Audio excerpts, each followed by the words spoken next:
बिस्मिल्लाहिर्रहमानिर्रहीम, अस्सलाम वालेकुम। जी तो नाजरीन, आज की वीडियो में हम देखेंगे कि अगर आप सऊदी अरेबिया में रहते हैं और आपने अपनी फैमिली विज़िट वीज़े पे बुलाई हुई है जो कि सिंगल एंट्री पे है। इस दफ़ा उन्होंने सिंगल एंट्री ही अलाउ किया है फैमिली विज़िट वीज़े वालों को। तो उस सिलसिले में फर्स्ट 3 महीने के बाद आपको विज़िट वीज़ा जो है वो अपना एक्सटेंड करना पड़ेगा। तो मैंने किस तरीके से वीज़ा एक्सटेंड किया है और किस तरीके से इंश्योरेंस लिया है, इसकी सारी डिटेल हम इस वीडियो में देखेंगे। और मैंने अपनी तरफ से ट्राई की है कि जो सबसे सस्ती इंश्योरेंस 3 महीने के लिए हमें मिलेगी वो कौन सी कंपनी की होगी। तो जो मैंने फाइंड आउट किया है वो अल जजीरा तकाफुल कंपनी है जो कि सबसे सस्ती इंश्योरेंस मुहैया करती है। अगर आपके जहन में कोई और इंश्योरेंस भी है जो कि इससे भी सस्ती है तो आप कमेंट में बता सकते हैं। एक बात जहन में रखेंगे, जिन लोगों के पास सिंगल एंट्री वीज़ा है, single entry family visit visa है और वो ईद के बाद सऊदी अरेबिया में आए हैं, तो उनका जो वीज़ा एक्सटेंड हो रहा है वो 3 महीने के लिए हो रहा है। तो इस सिलसिले में आपने जो इंश्योरेंस लेनी है वो 3 महीने की लेनी है। किसी भी कंपनी से ले सकते हैं, लेकिन मैं जो ले रहा हूँ वो अल जजीरा तकाफुल कंपनी से है। यही मुझे सबसे सस्ती जो है वो इंश्योरेंस लगी है इसमें। ठीक है जी, ये वेबसाइट पे हम आ गए हैं जी। यहाँ पर हम क्लिक करेंगे अल जजीरा तकाफुल होम पेज पे, या डायरेक्ट हम जाएंगे विजिट वीज़ा एक्सटेंशन इंश्योरेंस। ठीक है जी, क्योंकि हम विजिट वीज़ा एक्सटेंड कर रहे हैं तो हम क्लिक करेंगे विजिट वीज़ा एक्सटेंशन इंश्योरेंस। ठीक है जी, हमने जी क्लिक कर लिया है।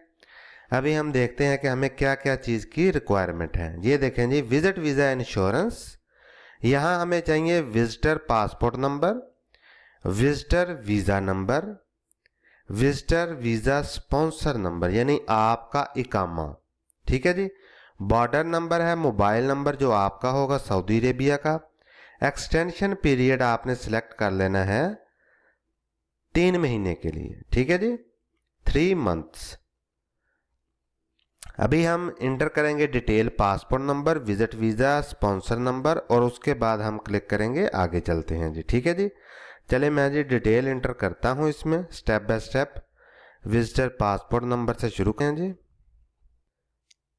जी तो डिटेल मैंने इंटर कर दी है, सिक्योरिटी रीज़न की वजह से डिटेल मैं आपको शो नहीं करवा सकता। ठीक है जी, उसके बाद आपने यहाँ पे कैप्चर कोड लिखना है। आई हेयर बाय इसको क्लिक कर देना है, आई डिक्लेयर इसको क्लिक कर देना है और आपने नेक्स्ट पर क्लिक कर देना है। ठीक है जी। जी तो नेक्स्ट करने के बाद हमारे पास वन टाइम पासवर्ड आएगा। वन टाइम पासवर्ड हमने डालने के बाद हमारे पास इस तरह का मेन्यू शो होगा। ठीक है जी, यहाँ आपने क्या करना है जी, अब शेयर के अकाउंट से आपने देखना है कि आपकी जो एक्सपायरी डेट है वो क्या है। ठीक है, मेरे केस में इस बंदे की एक्सपायरी डेट थी 9/10/2025। आगे सारी डिटेल ऑटो पॉपअप हो जाएगी। ठीक है, वो आपने चेक कर लेनी है, वेरीफाई कर लेनी है कि डिटेल्स करेक्ट हैं। ठीक है जी, यहाँ पे नाम आ जाएगा, यहाँ पे बाकी डिटेल आ जाएंगी, वो आपने चेक कर लेनी है। ठीक है जी, उसके बाद आपने क्या करना है, नेक्स्ट पे क्लिक कर देना है। ठीक है, जैसे ही आप नेक्स्ट पर क्लिक करेंगे तो नेक्स्ट हमारे पास ऑप्शन जो है वो शो होंगे, जिसकी डिटेल हम अभी चेक कर लेते हैं जी। यहाँ हम क्लिक करेंगे नेक्स्ट पर और देखते हैं जी आगे हमारे पास क्या ऑप्शन शो होते हैं। सारी डिटेल आपने वेरीफाई ज़रूर कर लेनी है। नेक्स्ट पे क्लिक करते हैं जी। ये देखें जी, any hospital admission during the last 12 months, अगर आपने किया है, एडमिशन हुए हैं हॉस्पिटल में एडमिट, तो यस कर दें, नहीं तो नो कर दें। अगर आपको इनमें से कोई भी प्रॉब्लम है तो आप उसे यस लाजमी करें, नहीं है कोई प्रॉब्लम तो रहने दें। ठीक है जी, एज इट इज़। दूसरे नंबर पर अगर आप किसी लेडीज़ का जो विजिट वीज़ा है वो एक्सटेंड कर रहे हैं और वो लेडी प्रेग्नेंट है तो आप यहाँ से सिलेक्ट कर सकते हैं करंट सिंगल प्रेगनेंसी, ठीक है जी, current single pregnancy with previous CS delivery, ठीक है जी, करंट मल्टीपल प्रेगनेंसी। तो इनमें से जो भी अवेलेबल होगा वो आप सिलेक्ट करके उसे लाजमी क्लिक करें, ठीक है। इसे वैसे मत छोड़ें, जो सही इंफॉर्मेशन है वही आप सिस्टम में इंटर करें, ठीक है जी। तो मेरे केस में ये विजिट वीज़ा मेल का था तो मैंने मेल था को सिलेक्ट किया था, तो मैं अभी क्लिक करता हूँ नेक्स्ट पे, ठीक है जी। इसे एज इट इज़ रहने देता हूँ, बाकी जो ऑप्शन है उनमें कोई भी प्रॉब्लम नहीं है उस बंदे को, तो इसलिए मैं उसे नो ही रहने देता हूँ। इसके बाद मैं क्लिक करूँगा नेक्स्ट पे और हमारे पास अगला मेन्यू शो हो जाएगा। देखते हैं जी आगे क्या है जी। ये देखें जी नेक्स्ट पेज पे हमारे पास आ गया जी प्रोडक्ट विजिट वीज़ा है, पासपोर्ट नंबर यहाँ पर डिटेल आ जाएगी, नेम यहाँ पर फुल आ जाएगा, आपने चेक कर लेना है। पॉलिसी स्टार्ट डेट आपने यहाँ पे देख लेनी है, ठीक है जी। पॉलिसी एक्सपायरी डेट वो आपने यहाँ से देख लेनी है, हमने 3 महीने के लिए ली थी। Insurance premium 27.35 Saudi riyal, promotion discount 0 है, टोटल इंश्योरेंस प्रीमियम 27 और वैट हमें लगा है 15% 4.10 सऊदी रियाल। तो टोटल अमाउंट हमारे पास बनी है जी 31.45 सऊदी रियाल, ठीक है जी। 3 महीने की इंश्योरेंस है और 31.45 सऊदी रियाल में हमें ये मिली है। अभी हम क्या करेंगे, यहाँ पे हम card number, name on card, expiry date month में और एक्सपायरी डेट ईयर में और कार्ड CVV नंबर डायल करेंगे और यहाँ पे आई एग्री के क्लिक करके पे क्लिक कर देंगे तो हमारी जो इंश्योरेंस है वो पे हो जाएगी और हमें इंश्योरेंस की डिटेल जो है वो मिल जाएगी, ठीक है जी। आपकी ईमेल पर फुल डिटेल आ जाएगी और आपके मोबाइल नंबर पर, ठीक है जी, कि इंश्योरेंस आपको मिल गई है। यहाँ मैं डिटेल इंफॉर्मेशन आपको शो नहीं करवा सकता, लेकिन मैं डायल करके हाइड करके आपको अभी बताता हूँ जी। तो पेमेंट करने के बाद हमारे पास SMS आ जाएगा कि आपकी जो इंश्योरेंस पॉलिसी है वो इशू हो चुकी है, ठीक है जी।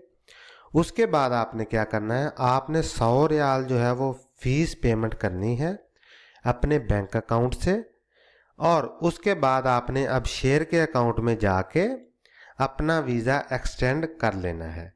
तो अभी जो लेटेस्ट न्यूज़ है या लेटेस्ट जो तरीक़ेकार है उसमें ये है कि 3 महीने की आपने इंश्योरेंस लेनी है, उसके बाद 100 रियाल आपने वीज़ा एक्सटेंशन की फ़ीस पे करनी है और उसके बाद अब शेयर से जब आप वीज़ा एक्सटेंड करेंगे तो 3 महीने के लिए आपका वीज़ा एक्सटेंड हो जाएगा जो कि सिंगल एंट्री वीज़ा होगा, ठीक है जी।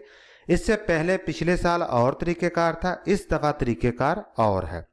तो ये बात आपने जहन में रखनी है कि 100 रियाल आपने फ़ीस पेमेंट करनी है, 3 महीने की इंश्योरेंस लेनी है और अब शेयर के अकाउंट से आपने वीज़ा एक्सटेंड कर देना है। ये दोनों प्रोसेस कंप्लीट करके इंश्योरेंस लेके और फीस पेमेंट करके 100 रियाल, उसके बाद आप जब एक्सटेंड करेंगे तो आपका वीज़ा 3 महीने के लिए एक्सटेंड हो जाएगा। दूसरे नंबर पर अगर आपको SMS आता है तो SMS आने के अगले दिन, फॉर एग्जांपल आज आपको SMS आता है 3 तारीख को, तो 4 तारीख को आपने ये प्रोसेस करना है इंश्योरेंस लेने का और फीस पेमेंट करके उसके बाद अब शेयर से वीज़ा एक्सटेंड करने का। अगर आप SMS वाले दिन या उससे पहले ट्राई करेंगे तो आपका वीज़ा एक्सटेंड नहीं होगा, ठीक है जी। ये बात आपने जहन में रखनी है। अगर आपके जहन में कोई भी सवाल हो विजिट वीज़े के मुतल्लक, सऊदी अरेबिया में अगर आप रहते हैं, अपनी फैमिली को बुलाया हुआ है, तो आप पूछ सकते हैं कमेंट सेक्शन में। मिलते हैं जी अगली वीडियो में, तब तक के लिए अल्लाह हाफिज़।